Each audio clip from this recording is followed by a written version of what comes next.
ঠিক এরকম একটা লোভনীয় চিকেনের রেসিপি যদি তোমরা করতে চাও তাহলে কিন্তু পুরো রেসিপিটা তোমাদের ফলো করতে হবে। তাই চলে আসলাম রেসিপিটা আমি তোমাদের সাথে শেয়ার করতে। তো হ্যালো ফ্রেন্ডস, তোমরা কেমন আছো? আমি কিন্তু বেশ ভালো আছি। তো চিকেনের রেসিপিটা তোমাদের সাথে শেয়ার করতে চলে আসলাম। তো প্রথমে দেখে নাও আমি কি করলাম। তো চিকেনটা বাজার থেকে আনার পরে এখান থেকে আমি কয়েকটা চিকেন আলাদা করেছি। সেটা হচ্ছে একদম বোনলেস চিকেন। তো এই বোনলেস চিকেন দিয়ে কিন্তু একটা রেসিপি করে অলরেডি আমি এটা তোমাদের সাথে শেয়ার করে ফেলেছি। তাহলে চলো আজকের এই রেসিপিটা আমি কিভাবে বানালাম তোমরা একটু দেখে নাও। প্রথমে কড়াইতে বেশ খানিকটা তেল দিয়ে তেলটা যখনই গরম হবে কিছুটা পেঁয়াজ, আদা, রসুন, কাঁচা লঙ্কা, একটা বড় সাইজের টমেটো, খানিকটা কাজু বাদাম আর খানিকটা কিশমিশ দিয়ে কিন্তু একটু ভালো মতন ভেজে নেব। আর এর মধ্যে দিয়ে দেবো সামান্য নুন, হলুদ, ধনে গুঁড়ো আর জিরে গুঁড়ো। এবার এটা যখন একটু লাল লাল করে ভাজা হয়ে যাবে, জাস্ট একটু কালারটা চেঞ্জ হবে, তখনই কিন্তু এটা নামিয়ে ফেলবো। আর দিয়েছিলাম দুটো শুকনো লঙ্কা। তো তোমরা সেটা ঝাল অনুযায়ী দেবে, তোমরা যে পরিমাণ ঝাল খাও। আমি কিন্তু খুব একটা ঝাল করিনি রেসিপিটা। তো দেখো এটা কালারটাও চেঞ্জ হয়ে গেছে, পেঁয়াজটাও কিন্তু নরম হয়ে গেছে। এবার এটা ঠান্ডা করার পর কিন্তু এটা আমি মিক্সিতে বেটে নেব। এরপরে যে মাংসটা আমি ধুয়ে রেখেছিলাম তার মধ্যে ওই বেটে রাখা মশলাটা দিয়ে দেবো।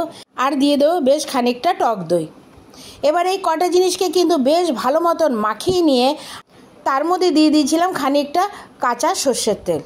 এবার এই চিকেনটাকে কিন্তু আমি মাখিয়ে নিয়ে বেশ 5-6 ঘন্টার জন্য আমি ফ্রিজে রেখে দিয়েছিলাম। তাতে কি হয়, চিকেনের সাথে মশলাটা কিন্তু ভালো মতন মিশে যায় আর রান্নাটাও কিন্তু দারুণ হয়। তো আমি এটা দুপুরে করেছিলাম আর রান্নাটা কিন্তু আমি রাত্রে বানিয়েছিলাম। সেজন্য কিন্তু প্রায় 5-6 ঘন্টার জন্য এটা আমি মাখিয়ে ফ্রিজে স্টোর করে রেখে দিয়েছিলাম। এরপরে বিকেলবেলা যখন আমি রান্না করলাম, দেখো প্রথমে কড়াইতে বেশ খানিকটা তেল দিয়ে তার মধ্যে ফোড়নে দিয়েছিলাম দুটো তেজপাতা আর দুটো শুকনো লঙ্কা আর বেশ খানিকটা কুচনো পেঁয়াজ আর বড় সাইজের দুটো টমেটো। এবারে এই কয়টা জিনিসকে ভালো মতন একটু রান্না করে নিতে হবে যতক্ষণ না পেঁয়াজটা একটু লাল লাল হচ্ছে আর পেঁয়াজটা একটু দেখো নরমও হয়ে গেছে। এরপরে দিয়ে দিয়েছি নুন, হলুদ, আর কোনো মশলাই আমি এর মধ্যে অ্যাড করিনি, কারণ আগে থেকে কিন্তু চিকেনের মধ্যে সবই মাখানো ছিল। আর একটু দিয়েছিলাম রেড চিলি পাউডার একটু কালারের জন্য। এরপরে যে চিকেনটা আমি মেখে রেখেছিলাম সেটা ওই পেঁয়াজের মধ্যে দিয়ে দেবো। এবার এই সমস্ত জিনিসকে কিন্তু বেশ খানিকক্ষণ ধরে একটু কষিয়ে নিতে হবে। কষানোটা তোমরা একটু ধৈর্য সহকারে করো। চিকেনটা করতে করতে আমি এর মধ্যে দিয়েছিলাম একটু চিকেন কারি মশলা আর কয়েকটা কাঁচা লঙ্কা। এরপরে যখন এটা কষানো হয়ে গেছে পরিমাণ মতন জল দিয়ে আমি বেশ খানিকক্ষণের জন্য একটু ঢেকে রেখে দিয়েছিলাম। গ্যাসের আঁচটা কিন্তু কমিয়ে দিয়েছিলাম।